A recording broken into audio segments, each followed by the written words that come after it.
ಓಂ ಶ್ರೀ ಗುರುಭ್ಯೋ ನಮಃ. ಫ್ರೆಂಡ್ಸ್, ಎಲ್ಲರಿಗೂ ನಮಸ್ಕಾರ. ಪ್ರೀತಿಯ ಸಿಂಹರಾಶಿಯ ಪ್ರಿಯ ಬಂಧುಗಳೇ, ಈ ಸಂದೇಶ ಸಾಮಾನ್ಯ ಅಲ್ಲ. ನೀವು ಇದನ್ನು ಹುಡುಕಿಕೊಂಡು ಬಂದಿಲ್ಲ. ಈ ಸಂದೇಶನೇ ನಿಮ್ಮನ್ನು ಹುಡುಕಿಕೊಂಡು ಬಂದಿರೋದು. ನಿಮ್ಮ ಜೀವನದಲ್ಲಿ ಇತ್ತೀಚೆಗೆ ಅನುಭವಿಸಿದ ಅವಮಾನ, ಮೌಲ್ಯ ಕಳೆದುಕೊಂಡಿರುವ ಕ್ಷಣಗಳು, ನಿಮ್ಮ ಶಕ್ತಿಯನ್ನು ಯಾರೋ ಕಡಿಮೆ ಮಾಡಿದ ಸಂದರ್ಭಗಳು, ಯಾರೋ ನಿಮ್ಮ ಶಕ್ತಿಯನ್ನ ಅಂದಾಜು ಮಾಡಿದ ನೀವು ಕಡಿಮೆ ಅಂತೇಳಿ ಅಂದಾಜಲ್ಲಿ ಅವರು ಹೇಳಿದ್ರು.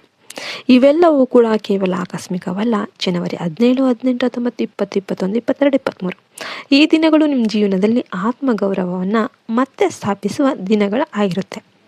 ನೀವು ಸಹಜವಾಗಿ ಬೈ ಬರ್ತ್ ನಾಯಕತ್ವವನ್ನು ಹೊಂದಿದವರು. ಆದರೆ ಇತ್ತೀಚೆಗೆ ನೀವು ಮೌನವಾಗಿರಬೇಕಾದ ಸಂದರ್ಭಗಳು ಎಷ್ಟೋ ಸಲ ಬಂದಿವೆ. ಅದು ಕೇವಲ ನಿಮ್ಮ ಶಕ್ತಿಯ ಕೊರತೆಯಿಂದ ಅಲ್ಲ, ಅದು ನಿಮ್ಮ ಶಕ್ತಿಯನ್ನು ಸರಿಯಾದ ಸಮಯಕ್ಕೆ ಉಳಿಸಿಕೊಳ್ಳುವ ದೈವಿಕ ಯೋಜನೆ. ಈಗ ಆ ಸಮಯ ಹತ್ತಿರ ಆಗ್ತಾ ಇದೆ. ನೀವು ಒಳಗೊಳಗೆ ಎದ್ದು ನಿಲ್ಲುತ್ತಿರುವುದನ್ನು ಅನುಭವಿಸ್ತಾ ಇದ್ದೀರಿ. ಹಿಂದೆ ನಿಮಗೆ ನೋವು ನೀಡಿದ ಮಾತುಗಳು ಈಗ ನಿಮ್ಮನ್ನು ಮೌನವಾಗಿ ದೃಢಗೊಳಿಸ್ತಾ ಇದೆ. ಇದು ಕೋಪವಲ್ಲ, ಇದು ನಿಯಂತ್ರಣ ಶಕ್ತಿ. ನೀವು ಪ್ರತಿಯೊಂದು ಯುದ್ಧವನ್ನು ಹೋರಾಡಬೇಕಂತೇನಿಲ್ಲ. ಆ ಥರ ಒಂದು ಅರಿವು ನಿಮಗೆ ಬಂದಿದೆ. ಈ ಹಂತದಲ್ಲಿ ಕೆಲವರು ನಿಮ್ಮ ಜೀವನದಿಂದ ದೂರ ಆಗಬಹುದು. ನಿಮ್ಮ ಬೆಳಕನ್ನು ಸಹಿಸಿದವರು ನೆರಳಿನತ್ತ ಸರಿತಾರೆ. ಇದನ್ನು ನಷ್ಟ ಅಂತ ನೀವು ಭಾವಿಸೋದಕ್ಕೆ ಹೋಗಬೇಡಿ. ಇದು ಸಹಜ ಆಯ್ಕೆ. ನಿಮ್ಮ ಪಥದಲ್ಲಿ ನಡೆಯಬೇಕಾದವರು ಮಾತ್ರ ನಿಮ್ಮೊಂದಿಗೆ ಮುಂದುವರಿತಾರೆ. ಇತ್ತೀಚೆಗೆ ನಿಮಗೆ ಸೂರ್ಯ, ಬೆಳಕು, ಬಂಗಾರದ ಬಣ್ಣ, ದೀಪ, ಅಗ್ನಿ ಇವೆಲ್ಲವೂ ಹೆಚ್ಚಾಗಿ ಕಾಣಿಸ್ತಾ ಇದೆ. ಅಂದರೆ ಅದು ಆಕಸ್ಮಿಕ ಅಲ್ಲ. ಇದು ನಿಮ್ಮ ರಾಶಿಗೆ ಸಂಬಂಧಿಸಿದ ರಾಜಸ ಶಕ್ತಿ ಪುನಃ ಜಾಗೃತ ಆಗ್ತಿರುವ ಸಂದೇಶ. ಮನಸ್ಸಿನಲ್ಲಿ ಧೈರ್ಯ ಹೆಚ್ಚಾಗೋದು, ಮಾತಿನಲ್ಲಿ ಸ್ಥಿರತೆ ಬರೋದು ಇವೆಲ್ಲವೂ ನಿಮ್ಮ ಒಳಗಿನ ನಾಯಕತ್ವ ಮರಳಿ ಬರ್ತಿರುವ ಲಕ್ಷಣ. ಈ ದಿನಗಳಲ್ಲಿ 3 ಸ್ಪಷ್ಟ ಸಂಕೇತ ನಿಮ್ಮ ಜೀವನದಲ್ಲಿ ಕಾಣಿಸಿಕೊಳ್ಳುತ್ತೆ. ಮೊದಲನೆಯದು ಗೌರವದ ಮರಳಿಕೆ. ನೀವು ಹಿಂದೆ ಕೊಟ್ಟ ಮೌಲ್ಯ, ಶ್ರಮ ಮತ್ತು ತ್ಯಾಗಗಳಿಗೆ ಈಗ ಗುರುತು ಅನ್ನೋದು ಸಿಗೋದಕ್ಕೆ ಆರಂಭ ಆಗ್ತಾ ಇದೆ. ಎರಡನೆಯದು ಅವಕಾಶದ ಆಹ್ವಾನ. ನೀವು ನಿರೀಕ್ಷಿಸದ ಸ್ಥಳದಿಂದ ಒಂದು ಫೋನ್ ಕಾಲು, ಸಂದೇಶ ಅಥವಾ ಆಹ್ವಾನ ಬರುತ್ತೆ.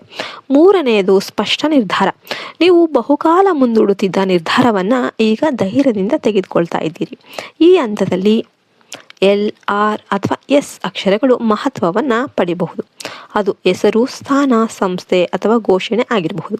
ಮೊದಲಿಗೆ ಅದು ಹೊಣೆಗಾರಿಕೆಯಂತೆ ಕಂಡರೂ ಕೂಡ ನಂತರ ಅದು ನಿಮ್ಮ ಜೀವನದ ಸ್ಥಾನವನ್ನು ತೋರಿಸುತ್ತೆ. ಗಮನ ಸೆಳೆಯಲು ಪ್ರಯತ್ನವ ಅಗತ್ಯ ಇಲ್ಲ. ನೀವು ನಿಂತಿರುವುದೇ ಸಾಕು. ಈಗ ನೀವು ಶಬ್ದ ಇಲ್ಲದೆ ಪ್ರಭಾವ ಬೀರುವ ಹಂತಕ್ಕೆ ಬಂದಿದ್ದೀರಿ. ಹಿಂದೆ ನಿಮ್ಮನ್ನು ಕಾಡ್ತಿದ್ದ ಅನುಮಾನಗಳು ಈಗ ನಿಮ್ಮನ್ನು ತೊರಿತಾ ಇವೆ. ಇದು ಅಹಂಕಾರವಲ್ಲ, ಇದು ಆತ್ಮವಿಶ್ವಾಸ. ನೀವು ನಿಮ್ಮ ಮೌಲ್ಯವನ್ನು ಒಳಗಿಂದ ಗುರುತಿಸ್ತಾ ಇದ್ದೀರಾ. ಅನಗತ್ಯ ಸಂಬಂಧಗಳು, ಹೊಗಳಿಕೆ ಹಿಂದೆ ಇರುವ ಉದ್ದೇಶಗಳು ನಿಮ್ಮಿಂದ ದೂರವಾಗುತ್ತೆ. ಇದು ನಷ್ಟವಲ್ಲ, ಇದು ಶುದ್ಧೀಕರಣ. ಈ ಹಂತದ ಕೊನೆಯಲ್ಲಿ ಸ್ವಲ್ಪ ಒತ್ತಡ ಅನಿಸಬಹುದು, ಜವಾಬ್ದಾರಿಗಳು ಹೆಚ್ಚಾಗಬಹುದು. ಆದರೆ ನೆನ್ಪಿಟ್ಕೊಂಡ್ಬಿಡಿ, ಈ ಹೊಣೆಗಳು ನಿಮ್ಮನ್ನು ಕುಗ್ಗಿಸಲು ಅಲ್ಲ, ನಿಮ್ಮನ್ನು ಉನ್ನತ ಸ್ಥಾನಕ್ಕೆ ತಯಾರಿಸಲು. ಇದರ ನಂತರ ನಿಮ್ಮ ಜೀವನದಲ್ಲಿ ಸ್ಥಿರ ಗೌರವ ನೆಲೆಸುತ್ತೆ. ವೃತ್ತಿಪರ ಕ್ಷೇತ್ರದಲ್ಲಿ ನಾಯಕತ್ವ, ನಿರ್ವಹಣೆ, ಸಾರ್ವಜನಿಕ ಪಾತ್ರ ಅಥವಾ ಸೃಜನಶೀಲ ಕ್ಷೇತ್ರಗಳಲ್ಲಿ ನಿಮ್ಮ ಬೆಳಕು ಮಿಂಚುತ್ತೆ. ಹಣಕಾಸಿನಲ್ಲಿ ಶಿಸ್ತಿನ ಬೆಳವಣಿಗೆ ಕಾಣಿಸುತ್ತೆ. ಕುಟುಂಬದಲ್ಲಿ ನಿಮ್ಮ ಮಾತಿಗೆ ಮರುಮೌಲ್ಯ ಸಿಗುತ್ತೆ. ಆರೋಗ್ಯದ ವಿಷಯದಲ್ಲಿ ಶಕ್ತಿ ಮತ್ತು ಚೈತನ್ಯ ಮರಳಿ ಬರುತ್ತೆ. ನೆನ್ಪಿಟ್ಕೊಂಡ್ಬಿಡಿ, ಸಿಂಹನಿಗೆ ಗರ್ಜನೆಗಿಂತ ನಡಿಗೆಯೇ ಹೆಚ್ಚು ಶಕ್ತಿಶಾಲಿ. ಎಲ್ಲರಿಗೂ ನಿಮ್ಮ ಯೋಜನೆಗಳನ್ನು ಹೇಳುವ ಅಗತ್ಯವಿಲ್ಲ. ಫಲಿತಾಂಶವೇ ಉತ್ತರವಾಗಲಿ. ದಿನಕ್ಕೆ 1 ಬಾರಿ ಸೂರ್ಯನತ್ತ ಮುಖ ಮಾಡಿ ಆಳವಾದ ಉಸಿರು ತೆಗೆದುಕೊಳ್ಳಿ. ದೊಡ್ಡ ಪೂಜೆಗಳ ಅಗತ್ಯ ಇಲ್ಲ. ನಿಮ್ಮ ಆತ್ಮಗೌರವವೇ ನಿಮ್ಮ ಆರಾಧನೆ. ನೀವು ಅನುಭವಿಸಿದ ಮೌನ ಕ್ಷಣಗಳು ಶಿಕ್ಷೆಗಳಲ್ಲ, ಅವು ನಿಮ್ಮೊಳಗಿನ ನಿಜವಾದ ರಾಜನನ್ನು ಎಚ್ಚರಗೊಳಿಸಿದ ದೈವಿಕ ವಿರಾಮ. ಈಗ ಆ ಅಧ್ಯಾಯ ಮುಕ್ತಾಯವಾಗ್ತಾ ಇದೆ. ನಿಮ್ಮ ಬೆಳಕು ಮತ್ತೆ ಪ್ರವೇಶ ಆಗ್ತಾ ಇದೆ, ಪ್ರಕಾಶಿಸುತ್ತೆ. ಇದು ಕಲ್ಪನೆ ಅಲ್ಲ, ಇದು ನಿಮ್ಮ ಸಿಂಹ ಶಕ್ತಿಯ ಪುನರ್ ಜಾಗೃತಿಯಾಗಿರುತ್ತೆ. ಈ ವಿಡಿಯೋ ನಿಮಗೆಲ್ಲ ಇಷ್ಟ ಆಯಿತು ಅಂತ ನಾನು ಭಾವಿಸ್ತೇನೆ. ಇಷ್ಟ ಆದರೆ ದಯವಿಟ್ಟು ಒಂದು ಲೈಕ್ ಕೊಡಿ. ಎಲ್ಲರೂ ಜೈ ಶ್ರೀಮನ್ನಾರಾಯಣ ಅಂತ ಕಮೆಂಟ್ ಮಾಡಿ. ಮತ್ತು ನಿಮಗೆಲ್ಲರಿಗೂ ಒಳ್ಳೆಯದಾಗಲಿ ಅಂತ ಈ ವಿಡಿಯೋನ ಮುಗಿಸ್ತಾ ಇದ್ದೇನೆ. ಜೈ ಹಿಂದ್, ಜೈ ಭಾರತ್, ಮತ್ತು ಹರಿ ಓಂ ತತ್ಸತ್. ಸರ್ವೇ ಜನೋ ಸುಖಿನೋ ಭವಂತು.